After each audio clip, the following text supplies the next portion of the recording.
김용민의 정치쇼 1부 시작하겠습니다. 일주일 내내 정말 이 충격적인 소식들의 연속이어서 정말 어떻게 보냈는지 모르겠습니다. 네, 뭐 일주일 내내 뭐 다양한 일들이 있었죠. 네. 네. 자, 오늘 아침에 또 폭탄 같은 뉴스, 바로 트럼프 미국 대통령이 북한 김정은 위원장을 5월 안에 만나고 싶다, 이런 뜻을 밝힌 점. 네. 이런 점으로 봤을 때 남북 또 북미 간의 해빙 모드가 급진전될 것 같다, 이런 평가가 가능할 것 같습니다. 그렇습니다. 이것도 정말 깜짝 놀랄 뉴스였는데요. 이 정의용 청와대 국가안보실장은 백악관에서 이 트럼프 대통령과 면담을 한 다음에 이 브리핑을 갖고 트럼프 대통령이 영구적인 비핵화를 달성하기 위해 김정은 위원장을 5월 안에 만날 것이다, 이렇게 전했다고 합니다.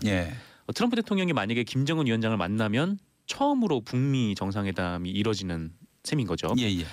트럼프 대통령의 이런 언급은 이 김정은 위원장이 대북 특사단을 통해서 이 트럼프 대통령을 가급적 빠른 시일 안에 만나고 싶다, 이런 의견을 전했고, 이거를 정의용 실장이 트럼프 대통령에게 전하자 그럼 이제 트럼프 대통령이 5월 중에 만나겠다라고 이렇게 얘기를 했던 겁니다.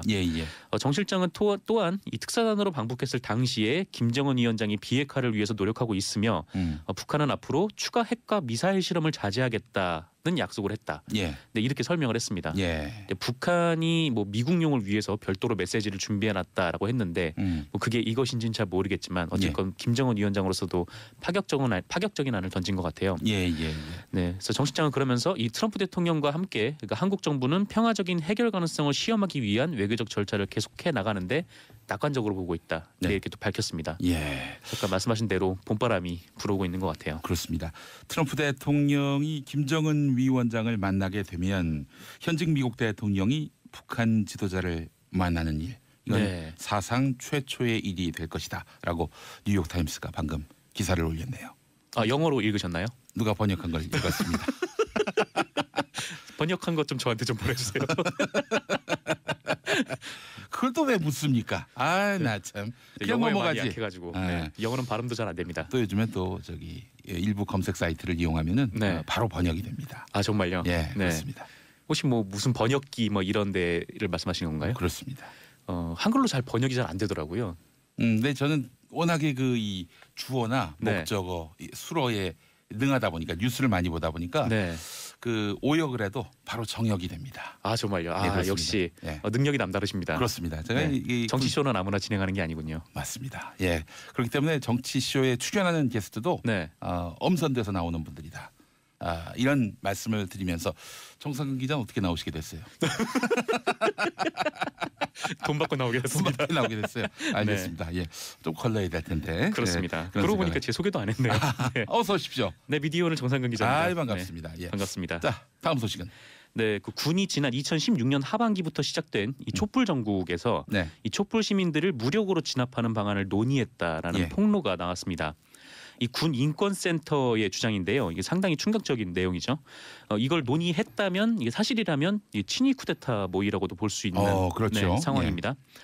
군인권센터는 8일 기자회견을 열고 이 복수의 제보자에 따르면 이 박근혜 전 대통령 탄핵 소추안이 국회에서 가결된 후에 당시 수도방위 사령관이 비공개 회의를 열고 이 헌법재판소에서 탄핵 심판이 기각됐을 경우 이 발생할 수 있는 소요 사태를 무력으로 진압할 것을 논의했다라는 주장입니다. 이 왜 이런 논의를 했냐면 이 인권센터 주장에 따르면요, 이 탄핵이 기각돼서 박근혜 전 대통령이 직무에 복귀를 하면 위수령을 선포할 것으로 보고 미리 준비했다라는 거예요. 그러니까 이 위수령이 뭐냐면 이게 박정희 전 대통령 시절 만들어진 거라고 하더라고요. 그러니까 육군이 주둔을 하면서 치안을 유지하고 이 건축물 등을 보호하는 것, 이렇게 법률적으로는 돼 있는데 이게 사실상 계엄령이랑 같은 거죠. 근데 계엄령이랑 같은 건데 다만 국회 동의 없이 선포할 수 있고, 근데 계엄령은 국회가 결의를 하면 바로 해제를 할 수가 있어요. 그렇습니다. 과반 이상 동의를 얻었을 경우 그렇습니다. 해제해야 된다, 이렇게 결의가 됐을 경우 즉각 해제를 해야 됩니다. 하지만 위수령은 그렇게 할 수가 없다라는 거죠. 굉장히 초법적인 조항인데요. 그래서 이 위수령을 폐지해야 한다는 목소리는 꽤 오랫동안 이어져 왔습니다. 이 군이 행정에 개입하는데 상당히 좀 초법적인 조치이기 때문에요. 그래서 이 탄핵 정국 때도 이 이철희 더불어민주당 의원이 이 위수령 폐지 관련돼서 뭐 계속 이슈화를 시켰는데 이 당시 합동 참모본부도 폐지를 해야 된다 이런 의견을 국방부에 보고를 했다고 해요. 네. 그런데 당시 한민구 국방장관이 존치 의견으로 이거를 뒤집었다라고 합니다. 그래서 그러니까 위수령은 유지돼야 한다. 유지돼야 한다. 그래서 군인권센터는 이것도 의심의 눈초리로 보고 있어요. 예. 그러니까 당시 수도방위 사령관이 구홍모 장군이었는데 예. 지금은 이제 육군참모 차장으로 재직하고 있죠. 과연 이 사람이 이거를 혼자 논의할 수 있었겠느냐라는 의심이 갈 수밖에 없는 상황이기 때문입니다. 혹시 컨트롤 타워가 있는 것 아니냐, 윗선이 있는 것 아니냐. 네. 예. 그러니까 위수령이 선포될 거기 때문에 무력으로 진압할 수 있는 방법을 고민해 보자라고 했다면, 예. 근데 그거를 자기 마음대로 결정할 수는 없는 거잖아요. 그렇죠. 네. 왜냐하면 이게 즉각 쿠데타가 되는 상황이고, 네. 그렇게 되면 군에서부터 또 다른 진압이 들어올 거기 때문에, 그렇습니다. 네, 이걸 절대 혼자 계획할 수가 없다라는 거죠. 제가 탄핵 국면 때도 열심히 뉴스를 모니터했었는데요. 네. 드문드문 굉장히 인상적인 장면들이 있었어요. 이걸 갖고 다시 한번 엮어보니까 네. 그 한편의 그림이 완성돼요. 제가 지금부터 다시 한번 정리해 보겠습니다. 네. 자, 말씀하신 대로 2016년 12월 9일 국회에서 박근혜 전 대통령 탄핵소추안이 가결됐습니다. 네. 당시 수도방위 사령관 말씀하신 현 육참 차장이 직접 사령부 회의를 주재하면서 소요 사태가 발생하면 무력 진압을 해야 한다라는 내용으로 논의를 했는데 네. 이거는 대통령의 그 탄핵이 말하자면 기각이 되거나 각하돼서 네. 박근혜 대통령이 다시 복귀하면 네. 그걸 전제로 논의한 거 아니겠어요? 그렇습니다. 자, 그런데 한 달 뒤 작년 1월 초입니다. 탄핵 반대 집회 때 삼사관학교 애국동지회 회장이란 사람이 집회에 나와서 마이크를 잡습니다. 그리고 네. 군 후배들에게 이렇게 말합니다. 우리 군의 임무 가운데 통수권자가 계엄령을 발령하면 즉각 임무를 수행하도록 계엄령의 시행 준비에 한치의 소홀함도 없도록 준비하라. 이 이후에 이 집회 현장에서 많이 볼 수 있었던 팻말이 군대여 일어나라. 네, 이거였습니다. 맞습니다. 자, 그리고 한 달 뒤 2월 국회에서 더불어민주당 이철희 의원이 말씀하신 대로 위수령 없애라라고 네. 했는데 한민구 당시 국방부 장관이 못 없앤다. 이랬어요. 네. 자, 그리고 나서 3월 8일 박근혜 대통령 탄핵 확정, 파면 확정 이틀 전 조선일보에 실린 광고입니다. 그 문구 그대로 읽어보겠습니다. 신뢰할 수 있는 정보에 의하면 이번 탄핵 심판 결과는 기각 또는 각하 쪽으로 기울었다고 합니다. 신뢰할 수 있는 정보가 어디인지는 모르겠습니다. 네. 하여간 탄핵 기각 또는 각하로 간다고 합니다. 따라서 이번 헌재 선고일은 국민적 태극기 축제일이 될 것 같습니다. 이렇게 나왔어요. 자, 그리고 나중에 나온 보도인데 박근혜 전 대통령은 기각을 확신하고 5단 케이크를 준비했다. 5단 케이크요? 예, 네. 탄핵 기각 축하 5단 케이크를 이제 먹으려고 했던 거죠. 네, 자르기도 힘들겠네요. 예. 그런데 결국 탄핵이 인용됐고 네. 파면됐습니다. 자, 그러니까 만약 탄핵 기각 또는 각하로 나왔다면 곧바로 군이 위수령을 발동하고 촛불 시민을 무력 제압함으로써 당시 박근혜 대통령에 대한 저항과 반대를 제압하려 했다. 이런 그림이 완성되는 것입니다. 그렇죠. 이게 의혹인 건데 예. 만약에 탄핵이 그때 당시에 기각이 됐다면 예. 촛불 시민들께서 많이 나오시지 않았겠습니까? 그렇죠. 네. 여기에 이제 뭐 항의를 하러 많이 나오셨을 텐데 네. 그때 위수령이 내려지고 군대가 개입했다면 정말 끔찍한 상황까지 이를 수 있는 네. 그런 상황이었던 거죠. 정유진님 생각만 해도 아찔 헐 이러셨고 백수진님 무서운 일이 일어날 수 있었겠네요. 그리고 공보선님 군개혁이 제일 큰 과제입니다라고 해주셨습니다. 네. 일단 국방부는 의혹이 제기되자 이 사실관계 조사에 나서겠다라고 했고요. 예. 구홍모 중장은 사실무근이라면서 임태훈 군인권센터 소장을 명예훼손 혐의로 고소하겠다 이렇게 밝혔습니다. 그 당사자로 지목된 사람? 네네, 그 수도방위 사령관 예. 네, 이었다가 지금은 이제 합참 차장이죠. 네. 그래서 뭐 이 회의가 지금 정상적인 참모 회의가 아니어가지고 뭐 기록물이 남아 있을지 모르겠는데 예. 이 군인권센터는 국방부에 이런 회의 내용이 합참 회의록에 남아 있다라고 하면서 수사를 통해서 밝혀내라. 뭐 군이 아닌 검찰의 수사를 통해서 밝혀내야 한다. 네. 이렇게 얘기하기도 했습니다. 사실이면 어마어마한 사건입니다. 예. 그렇습니다. 어마어마한 사건인 만큼 진실 규명 여기에 우리가 집중해야 될 것 같습니다. 네, 그 12.12 쿠데타 관련돼서 예. 뭐 전두환 전 대통령이 사형을 선고받지 않았었습니까? 예. 네. 어쨌든 굉장히 그 정도로 군의 이 정치 개입을 엄격하게 금지를 해왔는데 예. 이런 논의가 있었다는 것만으로도 굉장히 위험한 것이죠.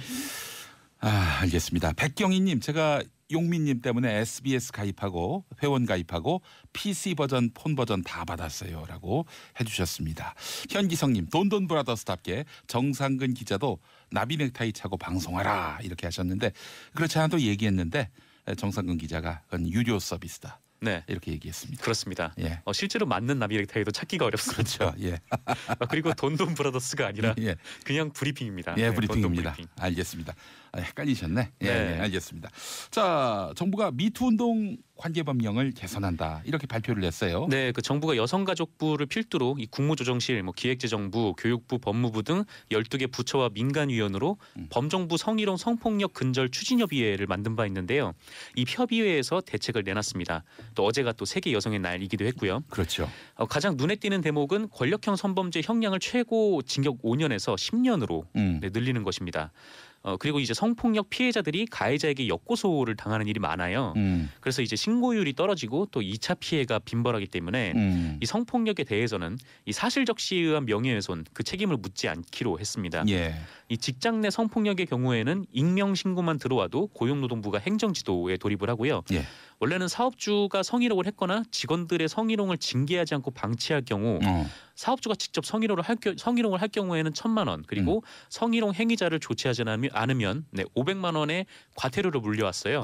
뭐 대충 어떻게 무마하려고 했다든지 네네. 피해자에게 불이익을 준다든지 이러면은 사업주도 처벌을 받는다. 네, 그 동안에는 과태료 수준이었거든요. 예, 그래서 예, 그 예. 과태료도 그렇게 비싸진 않았고요. 네. 근데 앞으로는 징역이나 벌금형에 처할 수 있도록 네. 법 개정을 검토하기로 했습니다. 예. 또 피해자가 사직을 종용당하거나 인사 조치를 당하는 경우도 상당한데 이것도 기준을 만들어서 그 처벌을 한다는 계획이고요. 이 당장 8일부터 노동부 홈페이지에 직장 내 성희롱 익명 신고 시스템을 만들어서 운영에 들어갔다고 예. 합니다. 알겠습니다. 그런데 사실은 법을 보면은 네. 이 성폭력 피해자를 위한 법이 아니에요. 사실은. 네, 그렇죠. 예. 이게 사실 입증하기도 되게 어려운 상황인 거고 네. 그러다 보니까 또 2차 가해가 또 굉장히 또 빈발해지고 그렇죠. 그래서 여성단체 쪽에서는 성행위 시에는 이 저항을 해야만 네.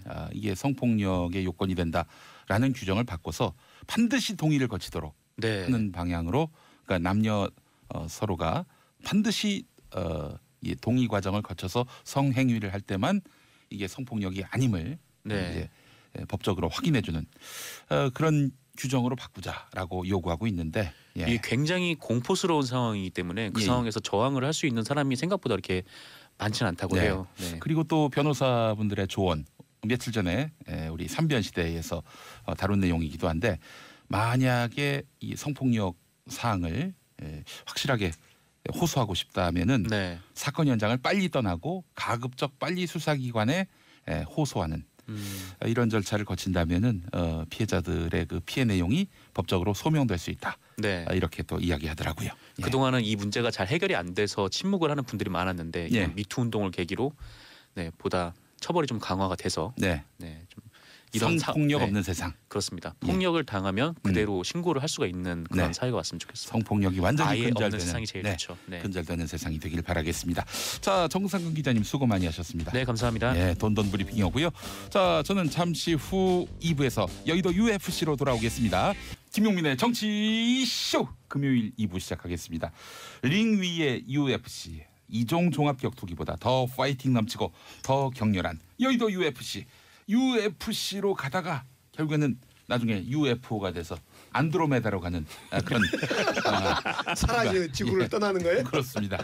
그런 경우도 가끔 있는데 자, 각 당의 전현직 베테랑 정치인들을 링이 아닌 스튜디오에 모시고 몸이 아닌 입담으로 싸워보는 시간 지금부터 갖도록 하겠습니다. 자, 오늘도 네 분 나와주셨습니다. 강파이터, 자, 강기정 더불어민주당 전 의원 나오셨습니다. 이중격투기 이야기하니까 저한테 맨날 국회에서 싸움질하지 말아 했는데 여기서 와서도 또 이중격투기라고 있네. 우리 강기정입니다. 강기정 전 의원님은 사실 격투기뿐만 아니라 뽀뽀도 하셨잖아요. 그거 정말? 그 권경석 의원한테 네. 집시법 개정하지 말라고 네. 그래 귀엽게 권경석 의원 집시법 마스크법 개정하면 입 막습니다 하면서 입만 막기가 조금 어색해서 입을 막으면서 살짝 뽀뽀하는 느낌을 줬더니 이걸 너무 그로테스크하다. 사커스 아니 뭐죠? 그거에 비유해가 제가 혼이 났습니다. 예, 473번 그 자료 화면으로 쓰였습니다. 그것 때문에 제가 한때 예. 동성애자로 몰렸어요. 전혀 동성애 아닙니다. 예, 저는. 예. 아이고 귀엽게 하신 건데. 아이고, 예, 예, 예. 자, 그리고 요즘 논란의 주인공 핫한 차명진 자유한국당 전 의원님 어서 오십시오. 별로 핫 안 한데. 네, 핫하잖아요. 네, 제 얘기가 예. 맞으니까 그 야. 표현이 좀 문제가 돼서 그렇지. 예, 예. 근데 하여간 내가 그 반성하세요. UFC에서 예, 예, 예. UFC 나온 그 토론을 하다가 보니까 잘못하면 링 밖으로 튕겨나갈 뻔했어요. UFO. 아니 어마어마한 악플을 못 보셨나 봐요. 굉장히 걱정했어요. 진짜 링 밖으로 튕겨 나가실까 봐. 아니 차명진 그랬어요. 의원님 반성한 기색이 전혀 안 보여요? 아직도 소신 주장입니까? 강기정 의원님은 오늘 마지막 출연이라면 저는 UFO는 아니고요. 예. 광주로 갑니다. 광주로. 광주로. 자발적. 예, 예, 예. 자, 그리고 우리 진수희 바른미래당 전 의원님 어서 오십시오. 왜요? 더듬으세요. 아니 당 이름이 바뀌어가지고 아직 입에 붙지 않습니다 지금. 예, 저는 뭐를 해도 진짜입니다. 아. 예, 진짜 파이터. 예. 예, 바른미래당의 예. 전 의원입니다. 예, 반갑습니다, 진수희 우리 의원님. 김용민 앵커. 예, 감사합니다. 아이고 잘 부탁드리겠고 이게 성동구를 지역구로 하셨어요. 근데 제가 그 또 성동구에 한 30년 살아가지고 진짜 고민이셨나요? 제가 만나는 순간 깨갱. 아니 근데 갑 쪽이었고 저는 을 쪽이었습니다. 선거 근데 이제 때는 제가 가불이 선거구가 바뀌죠. 바뀌어가지고 바뀌었어요. 바뀌었어요. 커버합니다. 예, 알겠습니다. 자 그리고 우리 박원석 정의당 전 의원님 어서 오십시오. 예, 박원석입니다. 예. 앞에다가 이렇게 무슨 파이터 붙이니까 잘 어울리는데 네. 성들이 저는 예. 박파이터 이러니까 안 어울리는 것 같아요. 그 그래요. 파이터 그냥 박 박원석입니다. 이렇게 하세요. 네, 알겠습니다. 우리 김영민 파이터 PD님 축하드립니다. 아이 감사합니다. 고맙습니다. 우리 박원석 의원님은 언제 보석이 됩니까? 무슨 보석? 원석에서 언제 보석? 열심히 깎고 있는데 아직 선거도 멀었고 예, 예. 아이고. 열심히 가다듬겠습니다. 알겠습니다. 예. 생각을 약간 바꾸면 금방 돼요. 뭘 바꾸면 된다고요? 생각을 약간 생각을 바꾸면. 약간 바꾸면 된다. 당적을 바꾸면 되지 않을까? 어디 우쪽으로 가야 됩니까? 제가 이제 이 방송에 출연하면서 계속 그렇게 계도하겠습니다. 예, 알겠습니다. 계도당하셔야겠네요. 큰일 났네요. 자, 지금 어마어마한 핵폭탄 이슈가 터졌습니다. 핵폭탄 이슈인데 비핵화 이슈예요. 예, 북한은 김정은 국무위원장이 비핵화할 수 있다. 이렇게 이야기를 했고 트럼프 미국 대통령이 5월 안에 만났으면 좋겠다 이렇게 밝혀서 지금 모든 이슈가 이 이슈에 그야말로 쏠리고 있습니다. 어떻게들 보셨는지 한마디씩 부탁드릴까요? 아니 요즘에 워낙 자고 일어나면 깜놀할 만한 이슈들이 연이어서 예. 터지고 있어가지고 물론 개중에는 뭐 그다지 긍정적이지 않은 것들도 꽤 있지만 예. 오늘 이 뉴스도 실제는 굉장히 깜짝 놀랄 만한 일이죠. 그러니까 정의용 그 대북 특사가 미국에 방문해서 이 김정은 위원장의 메시지를 일정 수준에서 전달할 거다. 예. 그리고 메시지의 내용이 좀 있을 거다. 이건 이제 다들 예상을 했는데 예. 전격적으로 북미 정상회담을 제안하고 또 흔쾌히 트럼프 대통령이 받아서 네. 이렇게 되면 5월에 그냥 성사되는 거잖아요. 예, 예, 예. 그것도 북한에 들어가서 예. 어떻게 보면 한반도 정세가 아주 급변하고 있고 우리가 과거에 이렇게 구호로 했던 얘기들이 있잖아요. 예, 뭐 예, 비핵화, 예. 평화협정, 예. 북미 수교, 더 나아가서 항구적 평화 체제 이런 것들이 이제 좀 현실로 다가오는 네. 그런 굉장히 좀 이 뭐랄까요 좀 기쁘고 반가운데 생소한 느낌 네. 이런 느낌이 좀 들었습니다. 예. 정신이 좀 없어요 지금. 그렇죠. 한반도가 이쯤에서 이제 변할 때가 됐죠. 봄도 올 때가 됐고 그동안 꽉 틀어막혔잖아요. 지금 50년부터 얼마나 지났습니까? 지금 그리고 지난 사실은 9년이 답답했던 거죠. 어찌 보면 봄이 오려다가 그냥 꽃샘추인 줄 알았더니 8년 이명박 박근혜 8년이 꽁꽁 얼어붙었는데 저는 그런 생각했는데요. 이번에 한미 군사 연합 훈련을 연기하고 평창 올림픽을 하고 김여정 오고 또 애니카입니까? 아니 애니카 누구죠? 이방카. 애니카는 애니카 차 이름인가요? 보험회사 보험 상품 이방카 큰일 났다 이거. 이방카 오고 이러면서 아방카라고 한 것보다는 이것이 다행입니다. 예. 막방이라고 그러더니 아주 이제 후원금까지 생각하시는구만. 이것이 거의 그 신의 작품 같아요. 엄청나게 모든 남북한 미국이 모두 올인을 하고 있어요. 이 예. 봄을 부르기 위한 그런 점에서 이건 정말 경천동지할 일이죠. 예. 네, 봄은 옵니다. 봄은. 지난 9년을 개탄하셨는데 우리 9년 동안의 여당이었던 자유한국당 우리 차명진 전 의원님. 요즘에 이제 이런 분위기가 있어요. 누가 뭐 열심히 하는데 옆에서 팔짱 끼고 안 될 걸. 그러면은 사람들이 다 쟤는 왜 열심히 하는 애를 갖고 저렇게 그러냐. 이런 소리를 오히려 이제 훈수 두는 사람이 듣는 경우가 있는데 예. 그럼에도 불구하고 제가 어떤 얘기해 둘 건 해야 되겠어요. 네, 그래서 제 얘기가 아마 현재 그 남북 관계를 개선을 추진하는 문재인 대통령과 그분의 주변에 있는 분들 그리고 김정은한테도 이런 사람들이 있구나라는 거를 염두에 두도록 하기 위해서 예. 분명하게 이제 그 1972년 닉슨 모태동의 어떤 이 극적인 만남과 같은 예. 그런 감동을 주지 않을까 많은 분들이 생각하는데 핑퐁 외교로 그렇죠, 상징되죠. 핑퐁 외교. 예. 그런데 아마 이제 이거는 저는 조금 예상을 했어요. 지난번에 그 트럼프가 미국의 왜 그 언론인을 비롯한 그 소위 말하면 상류층의 그 정치 농담 모임에 가가지고 네. 내가 김정은하고 만날 수 있다. 네. 근데 이 미친놈하고 만나면 어떻게 되는가 보자. 이렇게 얘기했단 말이에요. 분명히 이제 그 트럼프가 그런 표현을 썼다. 예, 근데 예, 저는 그 표현이 상당히 그 의미 있는 표현이라고 보는데 트럼프는 무슨 얘기냐면 김정은과 얘기해서 그 형식적인 내용에 만족하지 않겠다. 확실하게 이걸 통해서 자기가 김정은에게 어떤 그 분명한 핵 제거 의지를 분명히 확인하겠다. 예. 그러지 않을 경우에는 또 트럼프가 그 자리에서 나와서 다른 쪽으로 얘기했듯이 나는 양쪽을 다 모두 다 성실하게 추진하겠다. 예. 그게 뭐냐면 손을 잡든지 아니면은 서로 주먹질을 하든지 두 쪽을 나가겠다 이런 얘기를 했단 말이에요. 그런데 제가 이제 그 반대쪽 소위 말하면 손을 잡는 부분보다 반대쪽 가능성에 대해서 방점을 두는 이유를 세 가지를 얘기할게요. 하나는 되게 길게 얘기하시네. 예, 이게 중요한 얘기이기 때문에 좀 들어보십시오.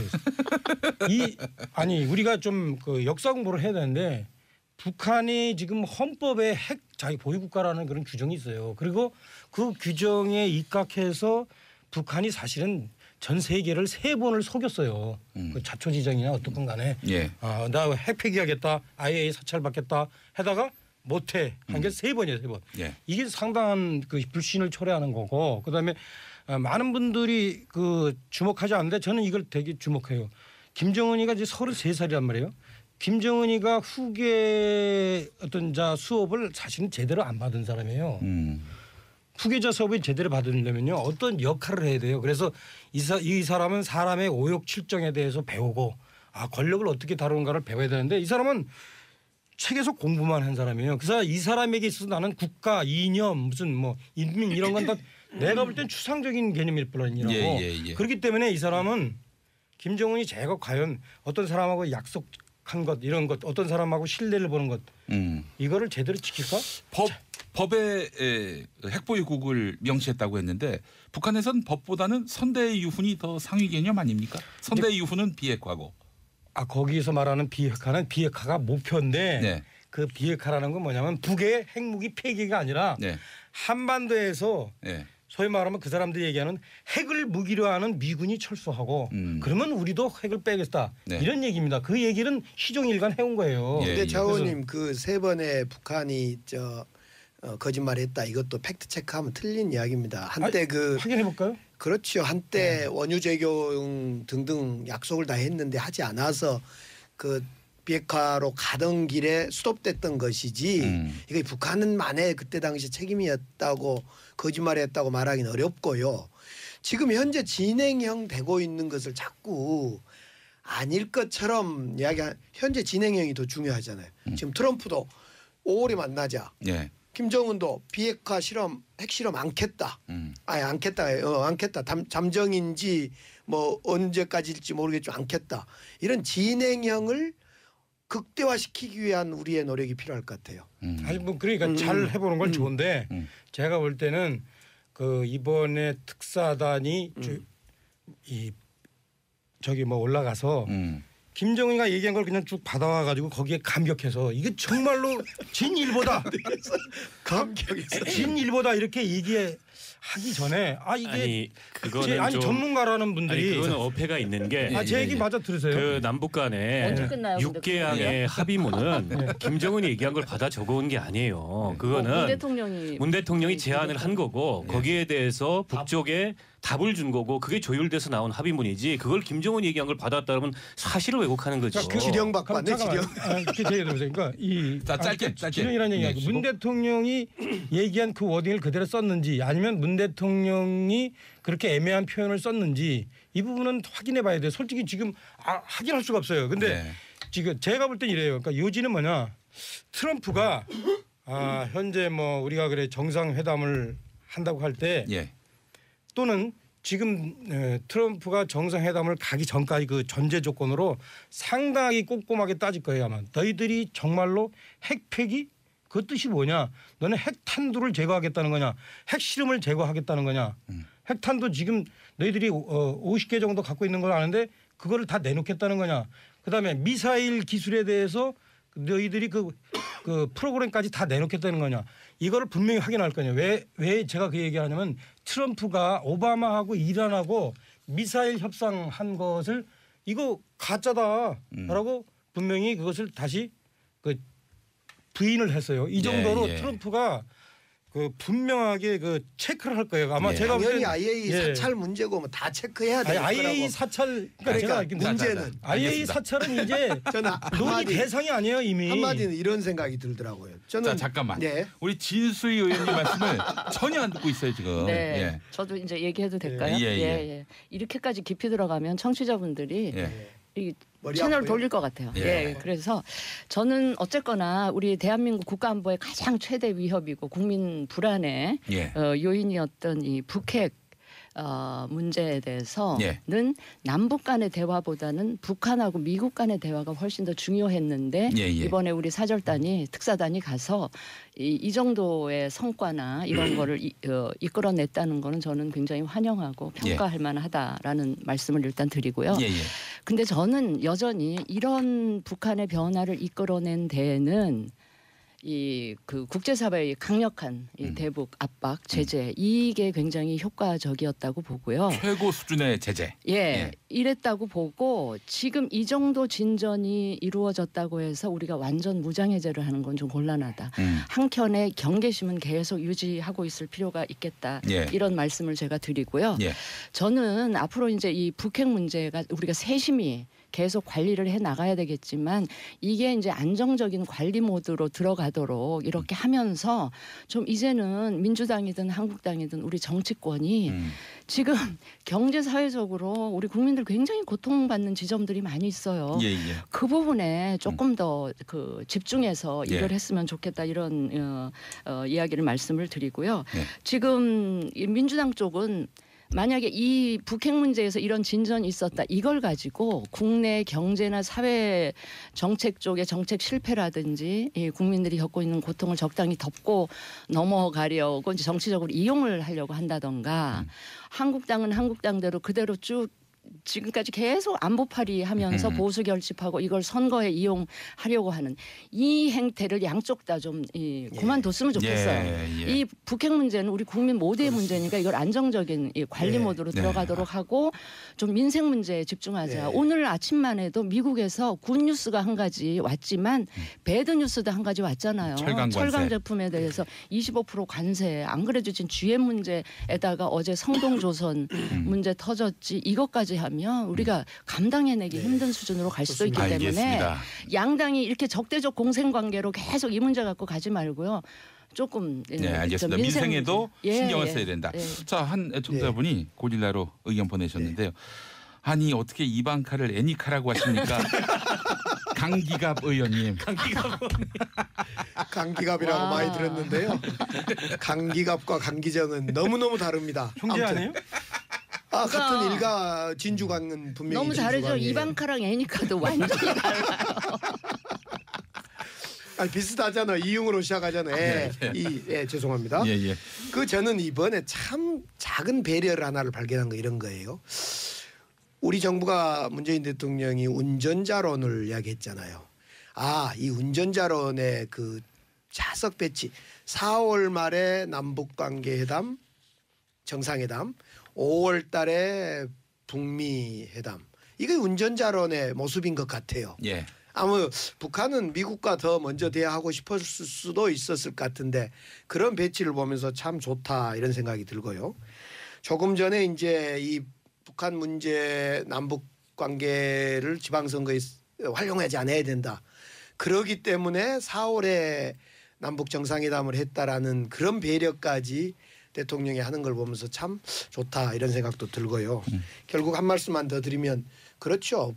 북한 남북관계 문제는 남북관계 문제로 풀고 예. 국내의 산적한 문제는 풀어야 될 것 같아요. 특히 이제 철강 관세 저는 이제 이 지금이야말로 우리 여야가 힘을 합쳐서 미국의 그 통상 압박 이런 걸 좀 공동 대응해야 될 것 같아요. 그러려면 정말 안보의 문제에서 강하게 딱 이제 뭉치고 미국이 안보를 핑계 삼아서 통상 압박할 수 없도록 하는 그런 일에 힘을 모아야 될 것 같아요. 그래서 제가 오늘 아침에 최장집 교수가 어디랑 인터뷰한 기사 아마 다른 분들도 보셨는지 모르겠어요. 굉장히 제가 그 인터뷰 내용을 길게는 여기서 이야기할 필요는 없고요. 굉장히 우리 문 정부, 문 대통령, 집권 청와대 분들이 새겨들어야 할 내용들을 많이 담고 있더라고요. 중앙일보 인터뷰였죠. 예. 그래서 이 그 집권 세력이 좀 건전한 보수 의 이야기도 귀담아 들으면서 보수와의 협치로도 가야 이게 제왕적인 친문만의 대통령이 되지 않을 수 있다. 이런 굉장히 제가 끝으로 정리 겸해서 한 가지만 좀 말씀을 드리면 혼자 끝내려고 그래요. 뭐 하신 다음에 또 하세요 그러면. 그 이번에 이제 이 남북 간의 이제 정상회담과 북미 정상회담이 성사되는 과정을 보면 처음에 문재인 대통령의 운전자론이 나왔을 때 굉장히 회의적이었어요. 사실은 냉소적이고 그때까지만 하더라도 이 한반도와 그 주변 정세라는 게 정말 살얼음판 같은 상황이었습니다. 언제라도 이게 불꽃이 튀기면은 그야말로 이게 불이 날 수 있는 그런 상황이었고 여기서 운전자론을 얘기하는 게 뭐 비록 근거가 없어 보인다. 과연 할 수 있겠냐. 더군다나 한미 관계도 그다지 이렇게 매끄럽지 못했어요. 근데 어쨌든 이번에 이 성사 과정을 보면 과거의 북의 그 전통적인 고전적인 전략은 통미복남이었습니다. 우리는 남하고는 대화하네. 미국하고 직접 대화할 거야. 그것만 의미 있어.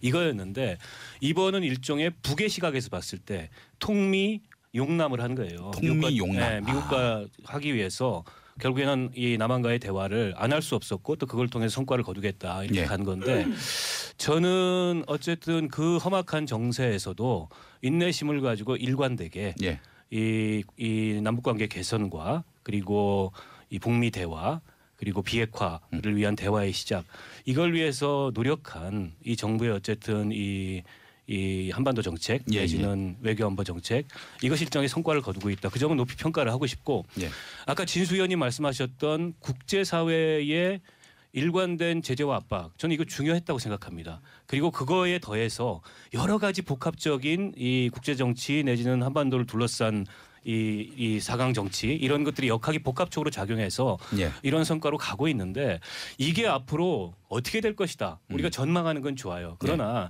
지금 이루어지고 있는 것들의 긍정적인 측면을 평가하면서 또 그것이 여전히 조심스러운 상황이니까 조심스럽게 성과를 거두도록 초당적으로 노력하고 협력하는 게 중요하지. 근데 좀 아까 우리 차명진 의원님 말씀하셨던 거나 혹은 뭐 홍준표 대표가 얘기하는 거 보면 이게 잘 안 될 거다. 그리고 이렇게 안 될 거다. 이거는 이렇게 안 돼야 된다는 바람을 갖고 계신 것 같아요. 저는 그런 태도는 좀 이제는 바꿔야 된다. 차명진 전 의원님, 그 짧게 말씀해 주십시오. 저는 이렇게 생각해요. 제가 이제 만들어낸 말인데 공남 탐미. 공남 탐미. 이 북의 의도가 저는 이렇다고 봐요. 공은 지렛대 공. 남쪽을 지렛대 삼아서 탐미. 미국의 의사를 탐색한다. 저는 지금 현재 상황이 김정은의 현재 상황이 그렇다고 보고요. 왜? 너무 압박이 힘들기 때문에 자신의 어떤 그 내부 체제가 좀 흔들릴 내부에서의 어떤 리볼트가 일어나서 체제가 흔들릴 위험에 처하기 때문에 이렇게 한다고 보는데 그런데 그거 좋다 이거야. 그렇게 해서 우리가 이제 핵 제거를 하고 북한하고도 관계가 좋아지고 이런 상황이 될 수 있으면 좋다 이거예요. 제가 살면 얼마나 살길래 그 안 되기를 바라겠어요. 다행입니다. 그러니까 국회의원 2번 했기 때문에 이걸 통해서 뭐 지금 여당이 잘못돼 가지고 나라가 잘못돼서 내 국회의원 한 번 더 하자.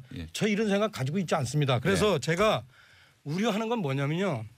이 결과 어떤 상황이 벌어질 것인가를 저는 제일 우려하는 게 뭐냐면 그야말로 코리아 패싱이에요.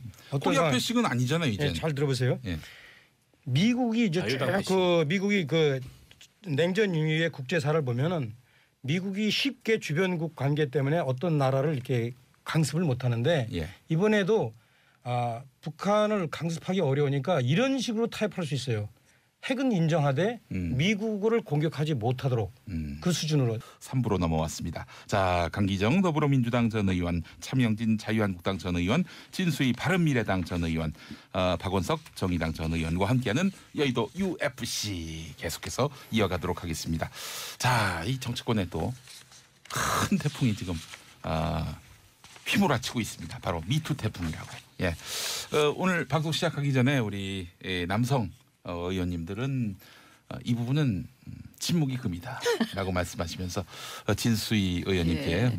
모든 발언권을 다 넘기기로 이렇게 합의가 그 전에 됐습니다. 이제 저는 지난번에 있었던 해프닝에 대해서 한 말씀 드리면 나중에 하세요. 왜냐하면 길게 할 것 같아서. 아니야, 짧게 할게요. 내가 불안해. 또 지난주 실수하실까 봐. 정말 한 3시간 동안 대한민국을 강타했던 진수희 누님, 예.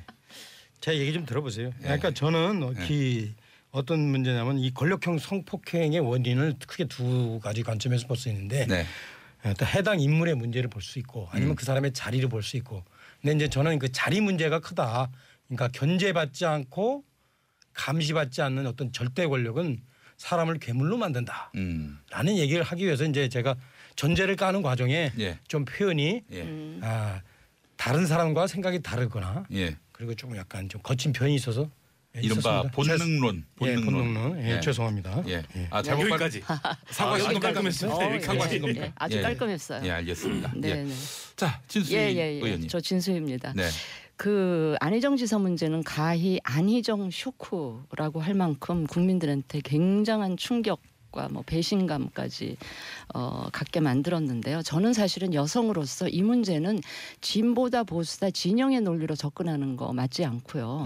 또 이거를 무슨 정치 어떤 당파적인 유불리나 뭐 선거 유불리를 따지는 그런 문제도 저는 그렇게 접근하는 것도 저는 배격하는 입장인데 예.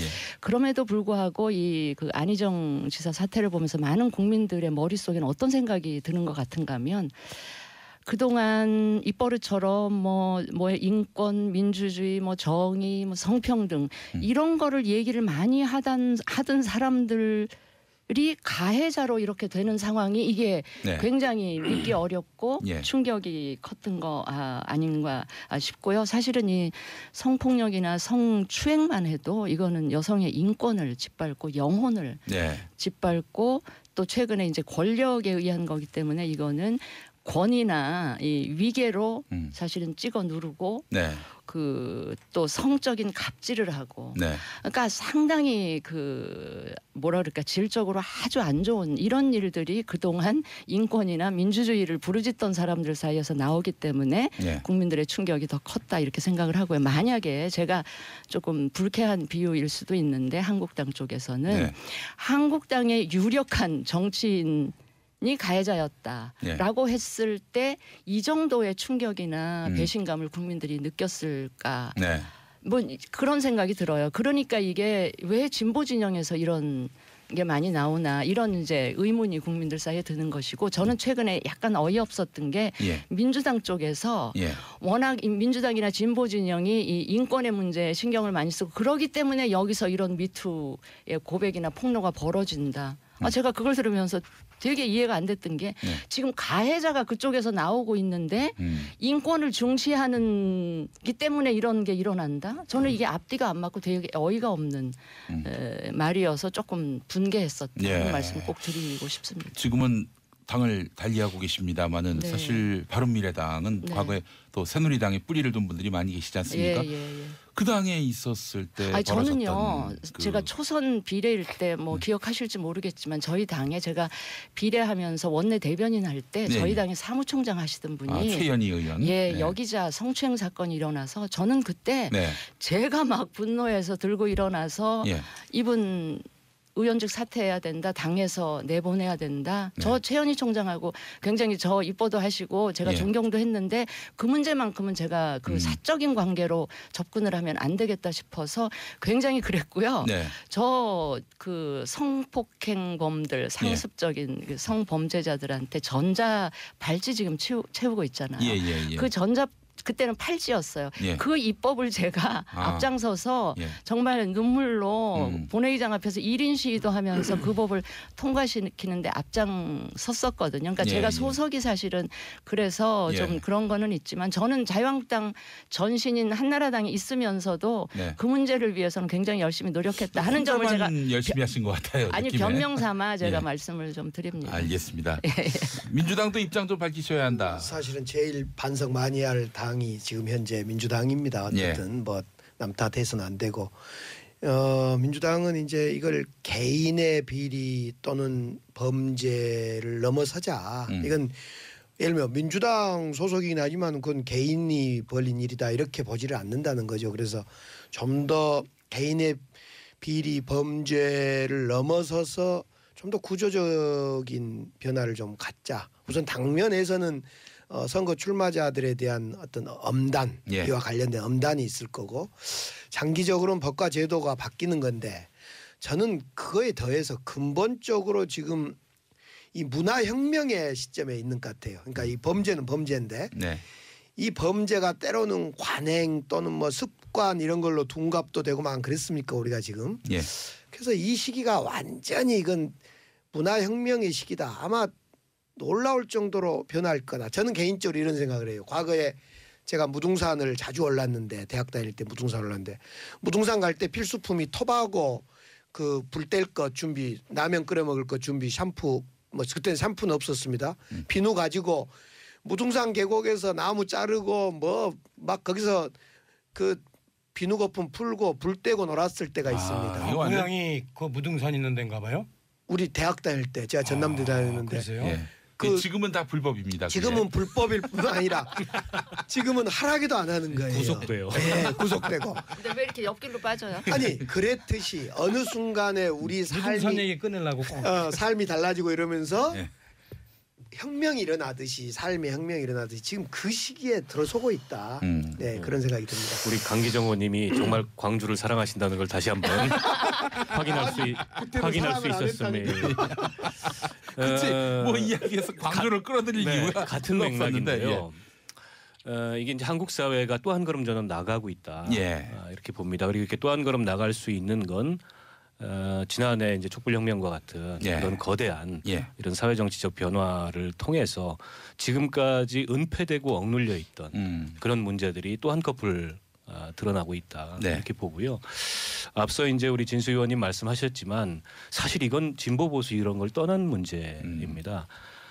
여성들이라면 여성들의 90%는 어떤 유형의 성폭력을 당했을 거다 이렇게 얘기를 하고 있어요. 살아가면서 한 번이라도. 그러면은 이제 그 가해자들은 뭐 진보 보수 내지는 노소를 막론하고 어디에나 있다는 거지 않습니까? 그걸 범죄로 인식하지 못하고 잘못된 행동으로 인식하지 못하고 또는 그거를 그 사회를 향해서 타인을 향해서 자기가 당했던 문제를 이렇게 밝힐 수 있는 그런 용기가 기존까지는 없었는데 억눌렸던 이런 구조들이 조금씩 바뀌면서 그런 목소리들이 나오기 시작했고 용기들이 나오기 시작했다는 거죠. 근데 여기다가 이제 진영의 잣대를 드리워서 좌파 쪽에서만 나오고 있고 더 많이 나와서 망했으면 좋겠다. 홍준표 대표가 지난번에 무슨 그 자유한국당 계열의 여성대회에서 미투 운동이 더 활발해져서 좌파 쪽에서 더 나왔으면 좋겠다 이런 말씀을 하셨다는데 솔직히 말해서 제1야당의 대표의 말씀으로는 지나치게 좀 천박하다 이런 좀 지적을 하고 싶고요. 왜 이쪽에서 나오느냐. 그거는 이쪽에 지금 피해자들이 있고 그 피해자들이 목소리를 내고 있기 때문에 나온 거지 거기에 무슨 어떤 특별한 이유가 있는 게 아니에요. 그건 언젠가 자유한국당 쪽에 혹은 보수 쪽에서도 나올 수 있는 얘기고 그쪽에 없다고 이쪽에만 있다고 주장할 근거도 못 되는 거죠. 우리가 그러니까, 과거서부터 살펴보면. 그러니까 제가 지금 그래서 여기다가 그렇게 진영의 잣대를 들이워서 내지는 심지어 공작 아니냐 이런 얘기까지 하셨어요. 청와대 가서 대통령 비서실장을 앞에 놓고 임 실장 기획 아니냐.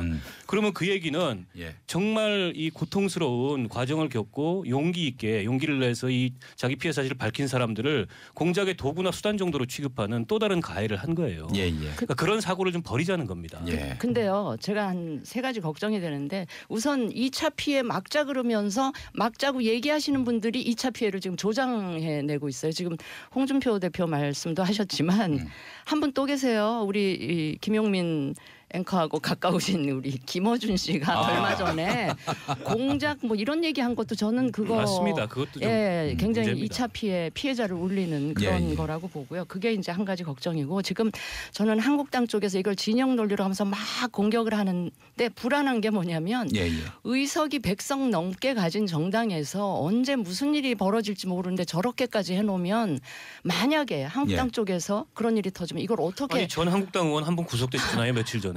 그렇죠. 강간치상으로. 예. 이만우 전 의원. 예. 저랑 같이 하여튼 의정 그래서 활동하셨지만. 그것도 좀 걱정 뭐 제가 걱정할 거는 아닌데 좀 그런 대목이고 또 하나 제가 진짜 지금 걱정스러운 거는 지금은 이 운동 차원에서 피해자들에 대해서 이 온정도 가고 그 보호해야 된다는 이런 여론이 높지만 이게 막상 법정으로 가잖아요. 재판 과정으로 들어가면 거기서 이제 이 범죄 사실 다투고 하는 과정에서 우리 현행 실정법이 이 피해자의 피해나 뭐 이런 거를 잘 담아낼 수 있을지 저는 법적으로는 굉장히 한계가 있다고 보고요.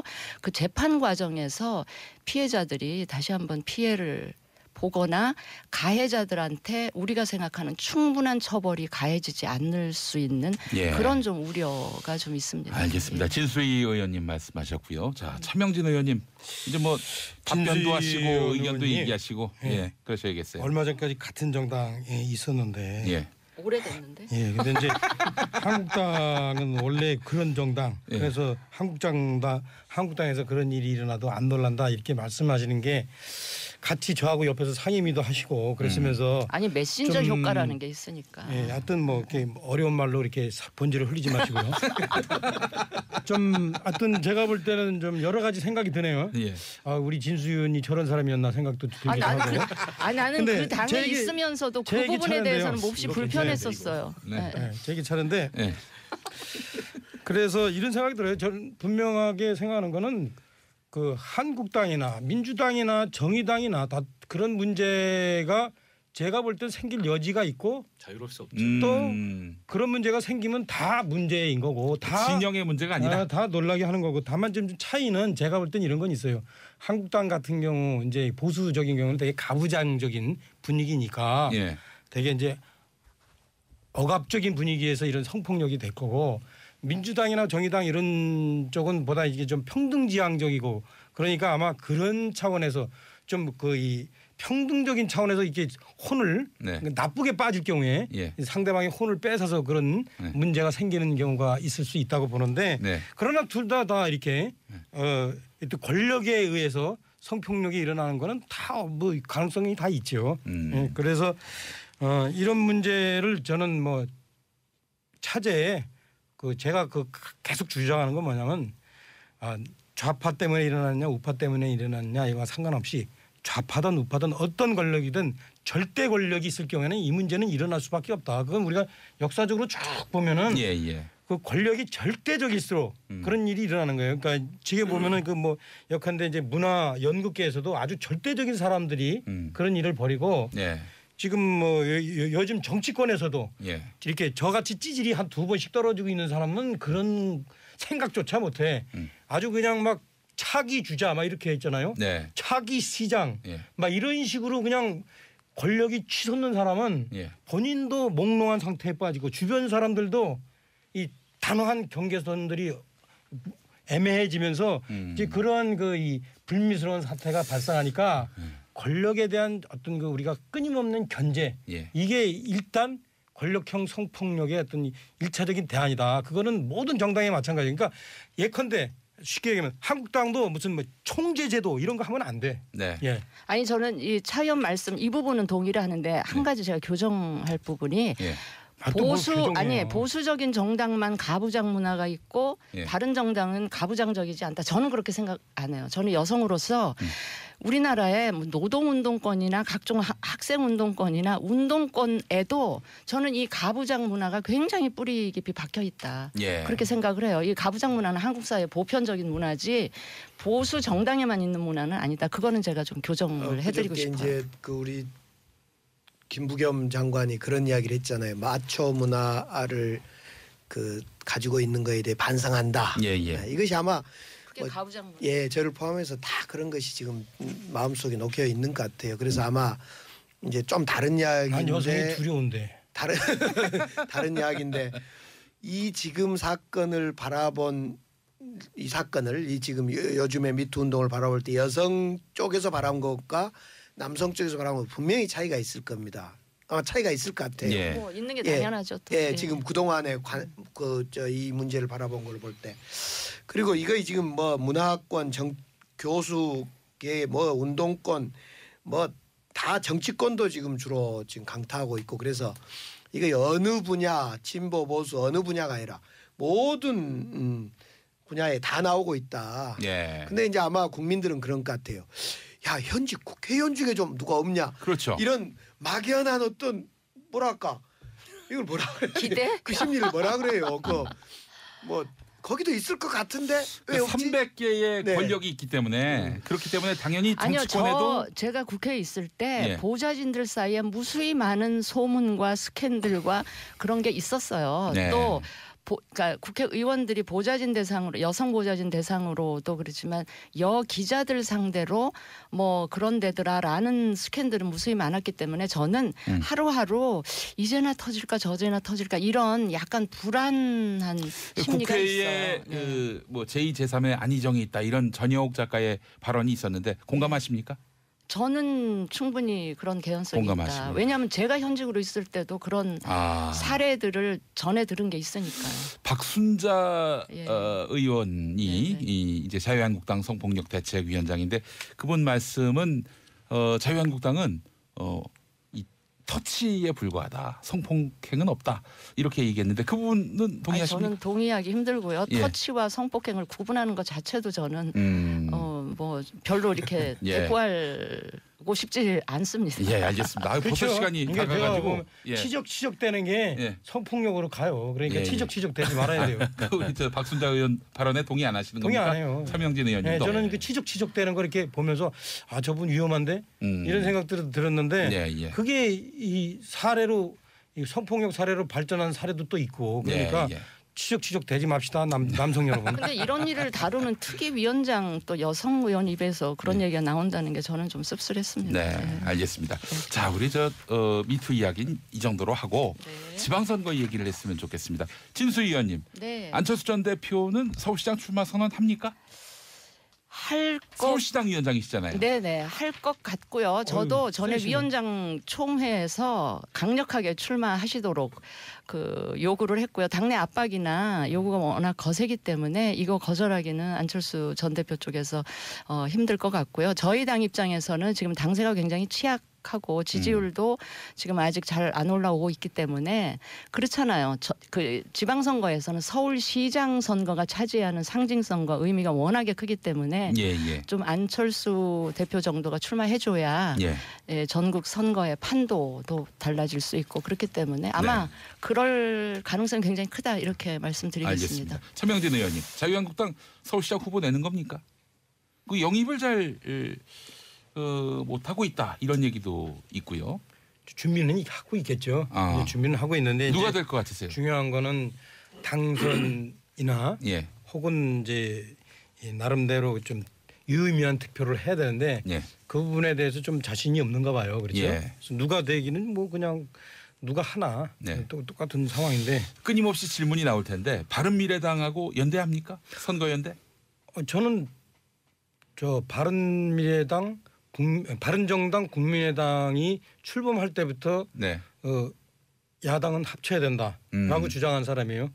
그래서 이번에도 그래서 제가 결정권이 없지만 이 방송을 통해서 강력하게 주장하는데 바른미래당하고 한국당하고 합치자. 그러니까 지금 현재 바른미래당에서 자꾸 그 건전이라는 얘기, 뭐 개혁이라는 얘기 이렇게 해서 뭐 저희 한국당하고 그 보수이면서도 차별성을 자꾸 주장하는데 그 부분에서 저는 차이가 없다고 봐요. 뭐 이 개개인이 어떤 사람의 어떤 그 성향이 이나 어떤 그 표현력 이런 것들이 좀 차이는 있을지언정 그리고 현재 바른미래당하고 한국당하고의 이슈상의 가장 큰 차이점은 또 뭐냐면 박근혜 전 대통령 그에 관한 어떤 처리 문제인데 이 문제 좀 있어서 1심에서 판결 나면 그것도 이슈 안 돼요. 그러니까 아니에요. 잠깐. 대한민국의 수의원이 굉장히 불쾌한 표정을 짓고 계세요. 아니, 왜냐하면 지금. 야당은 합쳐야 된다 이렇게 단정적으로 말씀을 하셨는데 저기 다른 정의당이나 뭐 민평당이나 야당 많아 야당은 합쳐야 된다라는 건 준여당이잖아요. 전혀 명분 없는 얘기고요. 저는 지금 차이가 없다 그러는데 아니 정책적으로 차이가 없다 그러는데 하나하나 따져보면 굉장히 그 많은 차이가 있다고 보고요. 저는 연대는 저는 개인적으로도 우리 당 차원에서도 연대는 없다 이렇게 선을 긋니다. 네. 저는 만약에 당에서 연대하겠다 그러면 저는 분명히 반대 의사를 밝힐 겁니다. 우리 이제 민주당이 자, 강기정 의원님. 네, 강기정입니다. 민주당 제가 오늘 마지막입니다. 예. 민주당 특히 충청권에 후보 내지 마라 이제 뭐 이런 주장도 또 그 보수 야당 이상한 야당에서 또 하고 그런데요. 사실은 투표라는 것이 과거 평가에 대한 투표이기도 하지만 미래에 대한 투표이기도 하기 때문에 안희정 지사에 대한 뭐 평가 내리는 그건 냉정하더라도 미래 새로운 인물로 새로운 또 충남을 건설해 가야지요. 응? 충남 그 건설 안 할 수가 없고 그런 점에서 아마 모든 야당 특히 그 보수 야당이 그러진 않을 거고 차명진 의원님 같은 경우 뭐 하나 생각해야죠. 여쭤볼게요. 네. 강기정 의원님. 아니 근데 여당은 왜 청와대에서 중요한 직책을 맡아야 될 사람들이 갑자기 튀어나와가지고 왜 그 지방선거에 출마한대요 거기는?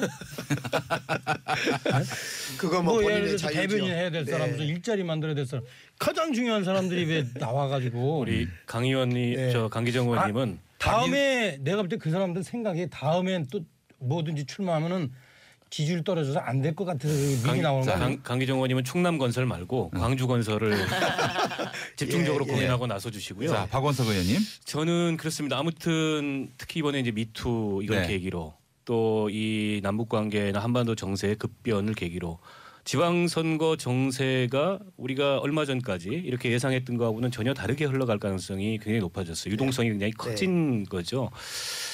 다만 이제 좀 아쉬운 점은 지방선거를 둘러싸고 이렇게 정치적인 이슈나 내지는 공학적인 계산이나 혹은 그런 공학적인 뭐 판단 이런 것들은 돌아가고 있는데 정작 지금 그 우리 그 국민들의 특히 이제 지방자치 수준에서 실질적인 문제 해결을 위한 그런 민생이나 혹은 지방자치 과제나 이런 것들에 대한 토론은 물론 이제 앞으로 생기겠죠. 근데 그런 것들은 전혀 지금 빠진 채로 이게 너무 구도 중심으로 이렇게 진행되고 있는 것은 또한 한번 생각해봐야 될 문제가 아닌가 싶어요. 예. 정의당은 민평당하고 원내교섭단체 구성에 상당히 뭐랄까요 친척을 보이고 있는 것 같은데 제안을 공식적으로 해왔고요. 지금 정의당에서 논의 중이고 여기에 대해서는 뭐 당내에 찬성 의견, 반대 의견 고르게 있습니다. 조만간 뭐 당 지도부가 적절한 절차를 통해서 결정을 내릴 거로 보고요. 선거연대도 합니까? 아니요. 지금 선거연대 제안을 한 건 아닙니다. 그러니까 원내 기구로서 교섭단체 제안만 돼 있는 거죠. 이용주 의원께서 선거연대도 고려할 수 있다. 그 아마 이용주 의원 개인 생각인 것 같은데요. 저는 선거연대 할 것인지 yes or no 말씀하세요. 저는 공동교섭단체도 반대하는 사람입니다. 아 그래요? 네, 알겠습니다. 아니, 지금 질문이 제가 볼 때 약간 핀트가 안 맞았어요. 어떤? 아마 정의당 보고 민주당하고 선거연대 하실 겁니다. 합니까? 그러면은 그거요? 이렇게 대답할 거예요. 근데 민평당은 이게 덩어리가 조그마니까 줄 거에 없어 줄 것이 주고받을 게 없어서 별로 질문이 안 돼요. 비슷했습니다. 이렇게 제 마음속 깊은 그런 심정을 읽고 그러세요. 제가 아까 얘기했잖아요. 그래서 민평당에서 제안하면은 조금 고민하겠지만 민주당에서 제안하면 털컥 잡겠다. 정의당이 덜컥 잡지는 않죠. 그걸 역시 고민하죠. 세상에 여당하고 선거연대 하는 게 어디 있습니까, 야당이. 개혁연대죠. 선거연대가 아니라 개혁선거연대죠. 개혁블록을 만들자는 연대. 나 우리도 개혁보수연대 합시다. 아니 근데 보수가 없어. 보수가. 개혁보수연대. 안 한다는데 자꾸 그렇게 하자고. 그래요. 지방선거 더욱 뜨거워지겠습니다. 자, 강기정 의원님 이제 뭐 네, 오늘 방송으로 저는 이제 새로운 광주를 위해서 열심히 뛰겠습니다. 네. 네. 그동안 들어주셨 청취자 여러분 감사합니다. 예. 그래요. 제가 부탁 말씀 하나. 네. 자, 이렇게 해서 마무리 한마디씩 하시죠. 강기정 의원은 이제 제 후배인데 이제 평소에 이제 소속은 달라도 제가 참 존경하고 참 믿는 분인데 나중에 이제 좋은 자리 가시거든 주변에 아까 얘기했듯이 절대 권력 취하지 마시고 항상. 차명진 선배께서 칭찬해 주는 걸 이 표가 도움이 될지 어떨지. 아니 내가 인간성이 좋다고 그랬으니까. 그래요. 차명진 의원님 말씀이었고 진수 의원님. 뭐 오늘 우리 김용민 앵커라 그래야 되나 DJ라 그래야 되나? PD. 용기라고 하셔도 됩니다. 처음 만나 뵙고 방송 같이 했는데 아주 좋았습니다. 감사합니다. 네. 김용민의 정치쇼. 네, 금요일 4부 비정치회담으로 여러분을 안내하겠습니다. 자, 이 시간 아주 정말 화끈하게 가득 채워주시는 분 두 분 만나보겠습니다. 하재근 작가님 어서 오십시오. 예, 안녕하세요. 이 중국 전문가면서 제가요? 문화비평가면서 전문가할 것까지는 아니지만 비전문가로서 옛날에 책을 한 권 썼죠. 중국에 대해서. 그렇습니다. 못하는 게 없고 안 하는 게 없고 그래서 어느 거를 보더라도 완벽한 게 없어요. 못하는 게 이제 연애. 연애. 그쪽에 좀 어둡습니다. 연애는 못하지만 연예는 관심이 많은. 그쪽은 조금. 알겠습니다. 우리 하재근 작가 오셨고 강경윤 SBS 퍼니 기자 어서 오십시오. 네, 안녕하세요. 스트롱윤 강경윤 기자입니다. 그래요. 스트롱윤이라고 불러야 됩니까? 네, 강경윤이니까. 스트롱윤.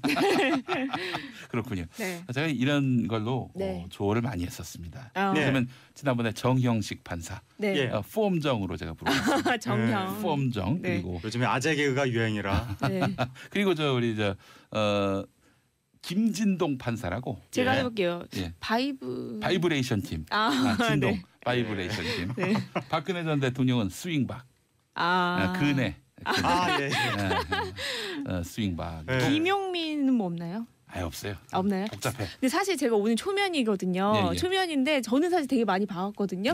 늘 구내식당에서만 봐왔는데 세 그릇씩 드세요 진짜. 먹는 거에 비해서 진짜 살 안 찌시네요. 그걸 봤습니까? 좀 매일 아침 먹거든요. 남 밥 먹는 걸 밥그릇으로 셉니까? 아니 옆에서? 왜냐면 난 그거 사람들한테 안 들키려고 한 번 갔을 때 한 서너 그릇짜리를 서너 그릇이 쌓여 있고 또 퍼오시고 또 퍼오시고 해가지고 건강하시게 잘 드시고 계시는 큰일 났다. 이거 보는 눈이 많아. 누가 보려 했는데. 알겠습니다. 제 아내한테는 비밀입니다. 자, 그래요. 또 생각을 하니까 이명박 전 대통령 제가 이름을 지어드렸습니다. 뭐죠? 아너러리 닥터리. 너무 어려운 거 아닌가요? 너무 복잡한 거 아닙니까? 아너러리 닥터는 이제 명예 박사, 명박. 명박해서 아너러리 닥터리 하면 리명박. 그러면은 이제 김용민 이제 K 드래곤 막 이런 식으로 이런 거 이제 한번 유머를 가지고 그거를 이삭줍기를 하면 큰일 납니다. 비난을 받을 수가 있어요. 한번 더 얹어보려고 했더니 알겠습니다. 우리 고릴라로 또 문자로 임성신님 스트롱윤 기자님 반갑습니다라고 하셨고 우리 최현숙님 용디 배우 고창석 씨 닮은 듯. 닮았어요. 그래요. 조금 더 제가 고창석 씨도 보고 뵀는데 약간 더 부피가 크세요. 고창석 씨보다는 저는 로빈 윌리엄스를 좀 더. 일단 그건 패스하고 로빈 윌리엄스. 고창석 씨가 더 클 것 같았었는데 그렇지 알겠습니다. 않군요. 자, 그래요. 두 분 아기자기하게 생기셨어요. 감사합니다. 자, 배현진 전 아나운서 어제 검색어 1위를 기록했어요.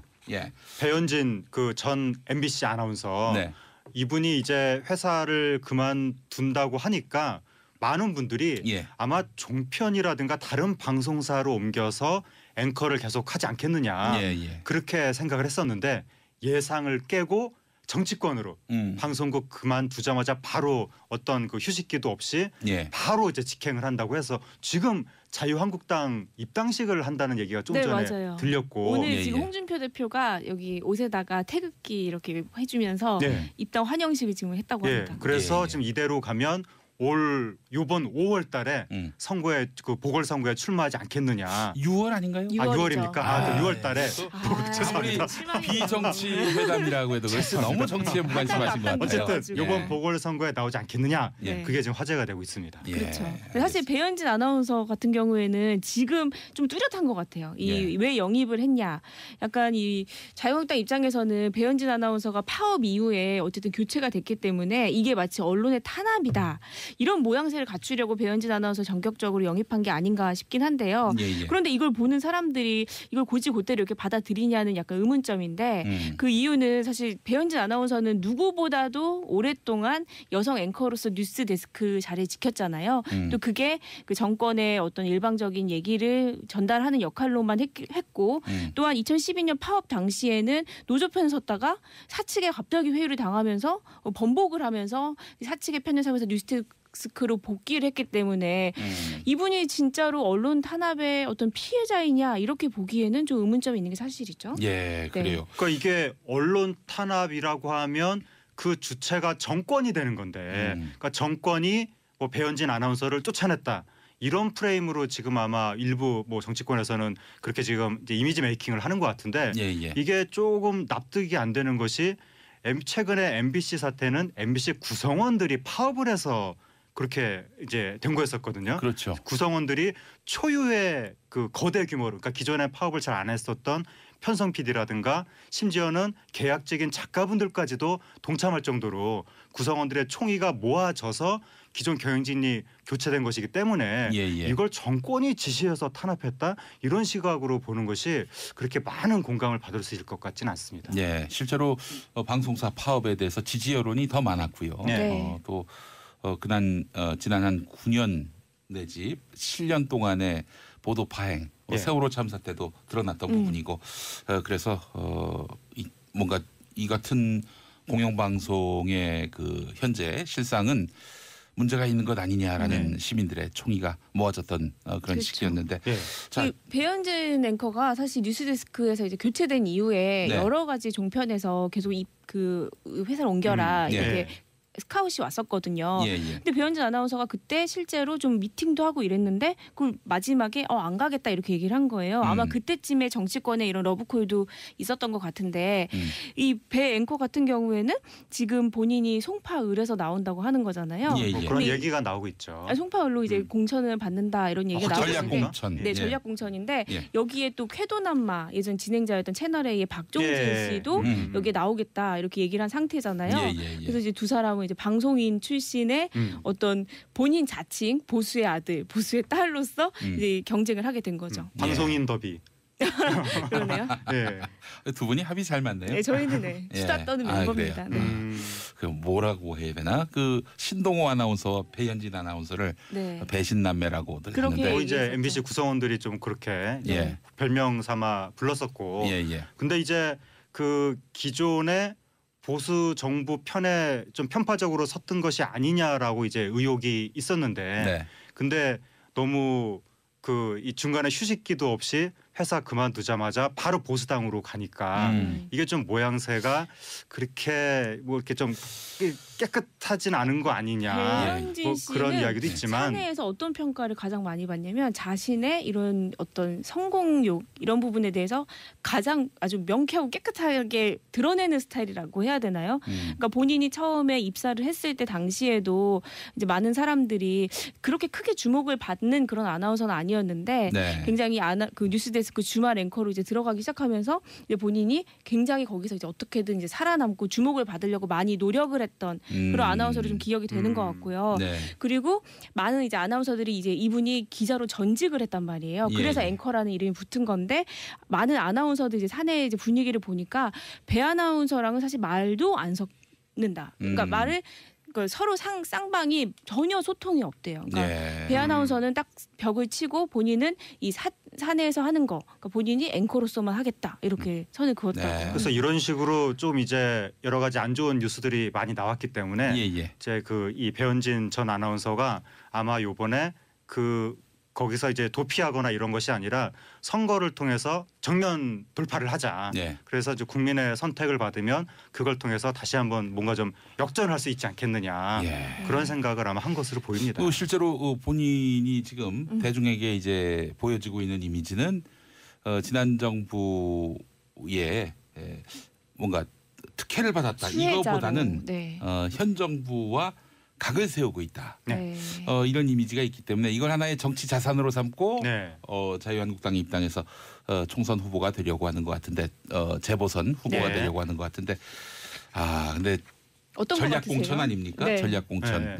그래서 전략공천을 제가 또 경험해본 이력이 있어서 무척 어려운 일입니다. 왜냐하면요.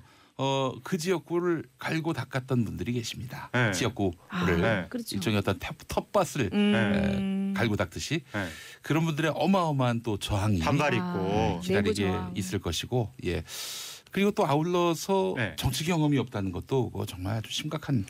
그런데 일단은 관심 끌기는 조금 성공을 한 것 같은데 좀 비판. 관심 끌기는 김용민이도 성공했어요. 그 관심만 끌어 되는 게 아니군요. 관심으로 당선될 수 있는 건 아닙니다. 그렇군요.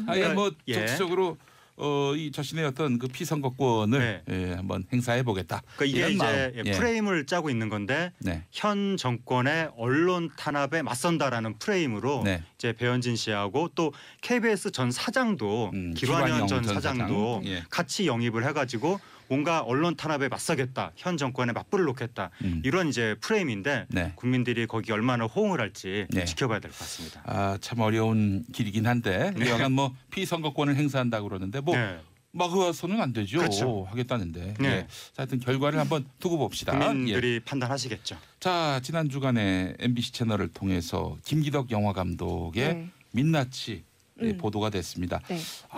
저도 봤는데. 충격이었습니다. 충격적이었죠. 사실 2014년에 한 여배우가 김기덕 감독 촬영 당시에 조기에 자신이 하차를 당했는데 그 하차 당하면서 김기덕 감독이 자신의 뺨을 때렸다.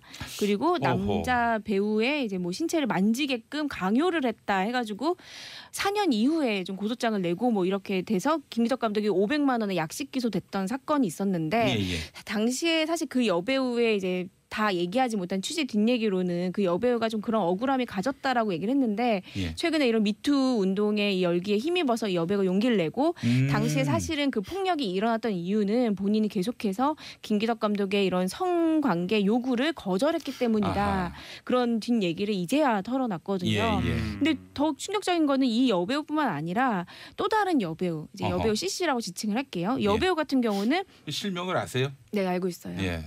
그 여배우는 이제 한동안은 출연하다가 계속 연예계에서 거의 은퇴하다시피 했기 때문에 일각에서는 그 여배우 사망한 거 아니냐 이렇게 사망설이 돌 정도로 연예계에서 완전 자취를 감췄었는데 그 이유에 대해서 이제야 털어놓는데 사실은 그 영화 촬영장이 정말 지옥 같았다. 그 이유는 합숙을 하거든요. 보통 영화 촬영을 할 때 합숙을 하는데 이제 호수가 이렇게 다 나눠져 있는데도 불구하고 계속해서 지속적으로 성관계 요구를 했고 결국에 성폭행을 김기덕 감독으로부터 당하게 됐고 또 그 이후에는 그 배우 조재현 씨에게도 그렇게 당하게 됐고 심지어 더욱더 충격적인 것은 조재현 씨의 매니저로부터도 성폭행을 당할 뻔했다라고 얘기를 PD수첩에 털어놓으면서 굉장히 많은 충격을 줬었죠. 진짜 지옥이네요. 정말 지옥이다. 여자로 생각하면은 어떻게든 벗어나고 싶지만 이 영화가 촬영이 진행되고 있기 때문에 벗어날 수 없는 지옥 같은 곳이죠. 뭐 보는 사람도 많고 뭐 전해 들은 사람도 많을 텐데 왜 그들이 다 침묵을 했을까? 왜 비밀이 됐을까? 영화 촬영장에서의 감독의 역할은요. 사실 그냥 왕이라고 보시면 돼요. 그 부분에 대해서 누군가 한 명도 이의 제기를 할 수 없을 정도로 절대 권력을 가지고 지휘하는 그 당사자기 때문에 그 여배우랑 있었다는 그런 일이 벌어지더라도 누구 하나 문제 제기를 하긴 좀 어려웠을 것 같다. 이런 추측은 좀 해봅니다. 그러니까 뭐 왕이라고 할 정도의 권력 관계의 문제도 있고 문제가 하나 더 있는 게 뭐냐면 예술계 특유의 예술은 특별하다. 그러니까 일반 사회와 다른 어떤 규칙이 적용되는 특별한 공간이고 예술가는 일반인과는 달리 훨씬 자유분방하게 행동해도 된다. 그리고 일반인이라면 성범죄지만 예술가가 그렇게 하면 이것은 예술가의 기행이다. 이렇게 받아들이는 문화가 있는 기행. 이게 옛날에 막 조선시대 때 유명한 예술가들 막 이렇게 막 그 지금 기준으로 보면 용납이 안 되는 행위를 한 것들 그런 것들이 현대 예술가도 그렇게 해도 된다라고 생각하는 문화가 이게 가해자만 그렇게 생각하는 게 아니라 옆에 목격자 또 피해자 다 함께 그렇게 생각하는 게 있다 보니까 그러니까 이제 자기가 싫은 거 또 응할 수 없는 거 이런 거에 대해서 당당하게 자신의 권리를 얘기하는 것이 예술적으로 뭔가 소양을 갖추지 못한 것이다. 그러니까 나를 버려야 나의 그 껍데기를 던져야 그런 논리가 있는 거죠. 진정한 예술인이 될 수 있다라는 근본도 없는 그런 논리를. 거기다가 하나 더 추가해서 이 바닥은 원래 그렇다. 이 논리가 있거든요. 이번에 피해를 당했다고 주장하는 분도 피해를 당한 직후에 선배한테 이걸 상담을 했는데 선배가 그랬다는 거죠. 영화판이 원래 그래. 그 말 듣고 침묵했다는 겁니다. 그런 이 바닥이 원래 그래. 이게 잘못된 많이 겁니다. 들리는 것 같아요. 그리고 김기덕 감독의 촬영 스타일이 사실 피에타에서 여배우 그 조민수 씨가 얘기를 했지만 영화계에서는 이제 김기덕 감독의 그런 얘기들이 많이 나왔어요. 그런 좀 문제가 있다라는 공감대는 다 있는 상태였거든요. 근데 이제 김기덕 감독 같은 경우에는 여배우를 신인 여배우를 발굴해가지고 좀 이제 여주인공으로 하는 스타일이기 때문에 신인 여배우들 같은 경우는 별로 힘이 없잖아요. 그렇다 보니까 좀 이런 게 계속해서 이제 좀 진행이 되었던 게 아닌가 그런 생각도 가지고 있습니다. 이거 제도적으로 막을 수 있어야 되지 않겠어요? 이런 폭력? 간단하게 성범죄는 성범죄다. 이 원칙이 확립이 되면 되는 거예요. 근데 그동안 유명한 예술가들이 이 원칙에서 벗어나 있었다. 은근히 그들을 조금 이렇게 좀 자유롭게 봐주는 문화가 있었고 특히 해외에서 놀라운 성과를 낸 사람들을 우리 사회가 너무 신격화했던 것이 아니냐. 그러니까 김기덕 감독에 대해서도 거의 뭐 무슨 말을 못하는 거예요. 피에타에서 상 받은 이후에 다음부터는 저도 김기덕 감독에 대해서 안 좋게 얘기했다가 그 악플을 엄청 많이 받고 이런 식으로 상처받으셨군요. 왜냐하면 제가 김기덕 감독의 영화에 나오는 여성에 대한 시각은 성범죄자의 시각하고 비슷한 측면이 있다. 이거를 김기덕 감독이 외국에서 상 받은 직후에 이 말했다가 방송에서 욕을 엄청 먹었는데 어쨌든 이렇게 작가에 대한 냉정한 평가마저도 못할 정도로 절대적으로 성역시하는 이런 문화가 외국에서 상을 받든 뭐 어떻게 하든 간에 어쨌든 성폭력은 안 된다.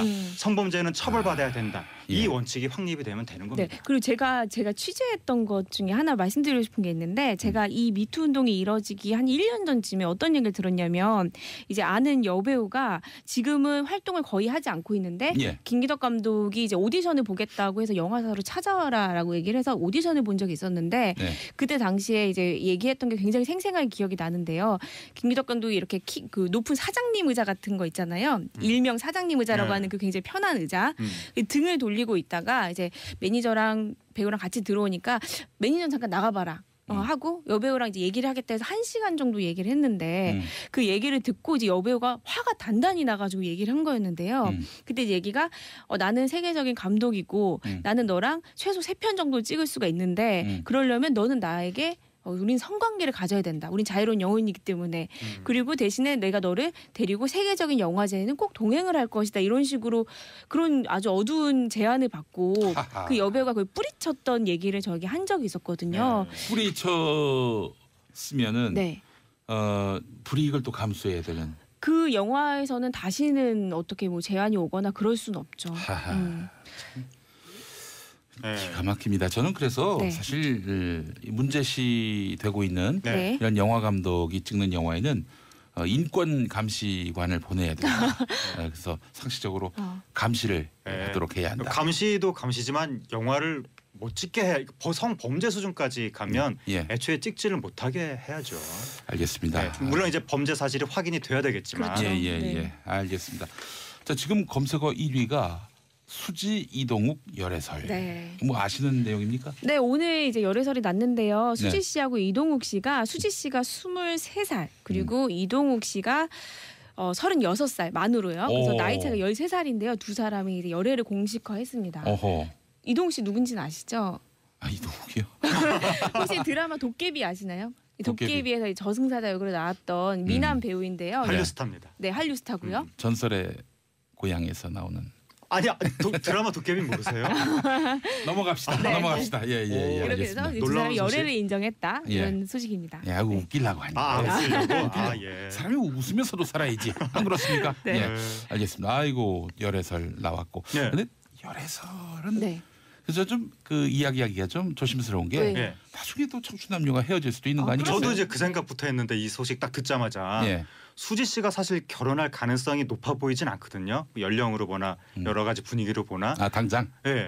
근데 그러니까 청춘 남녀가 사실 만났다 헤어지고 그렇게 자연스러운 건데 이런 소식이 너무 부각이 되면 이게 데이터베이스가 축적이 되면서 나중에 악플로 돌아오는 경우가 생겨서 우리가 청춘 남녀가 가볍게 만날 수도 있는 문제에 대해서 너무 예민하게 또 관심을 가질 필요는 또 없지 않나 이런 생각 해봅니다. 또 때로는 또 이런 이슈들이 정말 온 국민이 알아야 될 이슈를 덮는데 오용이 되거나 이 이슈가 그렇다는 건 아니고요. 뭐 때로는 연예계 뉴스가 이런 정말 중요한 국가적 대사를 이렇게 가리는 데 오용되는 일들 그런 일들이 종종 있어서 그래서 이 연예 뉴스도 정말 편하게 접하기 쉽지 않은 시대에 우리가 살고 있는 게 아닌가. 저 죄인이 되고 아니 별말씀 그런 얘기는 아니고 당연히 마땅히 하실 일을 하시는 건데요. 각 분야마다 또 의미가 있는 거니까 국민 여러분들께서 냉정하게 이슈별로 판단하시면 되는 거죠. 이슈도 관심 가져주시고 또 다른 이슈도 관심을 하나에만 가져주시면 너무 과대하게 좋겠다. 하면 안 되는 거죠. 알겠습니다.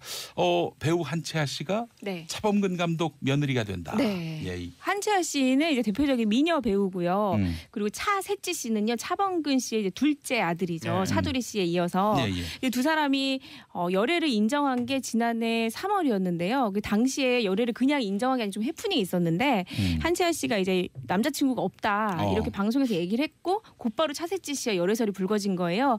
그러니까 이제 한채아 씨가 그러다가 한 연예 매체가 기사화를 시켰고 이제 두 사람이 SNS에서 좀 데이트를 했던 게 이제 좀 증거들이 나오면서 기자회견에서 사실은 차세찌 씨와 열애를 한 게 맞다라고 얘기를 했고요.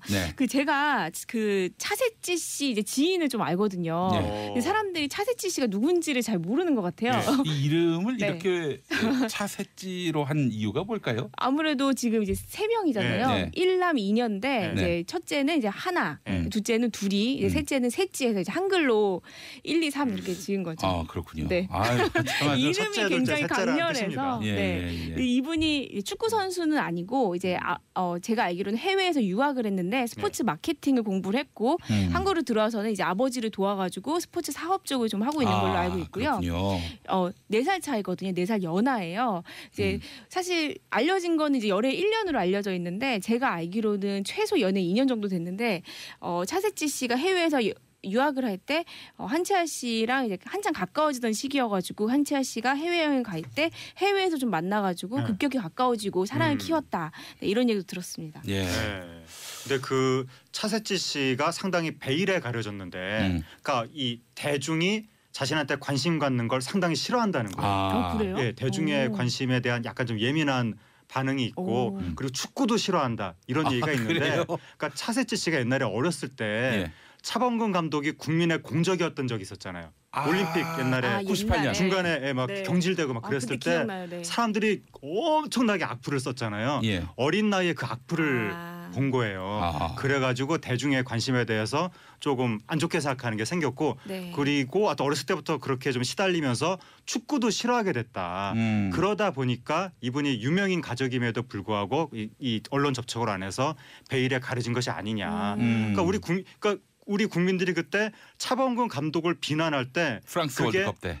근데 그게 그 어린 아이한테 그렇게 평생 가는 상처를 주게 될 줄 몰랐겠죠. 그래요. 근데 그러니까 그분들이 너무 이 과도하게 어떤 한 가정을 공격했던 것이 아니냐. 그래요. 유명인 2세들의 고충이 또 있어요. 근데 차범근 씨가 한채아 씨 굉장히 좋아하는데요. 그리고 제가 들었는데 차범근 감독이 평창동에 주택 있잖아요.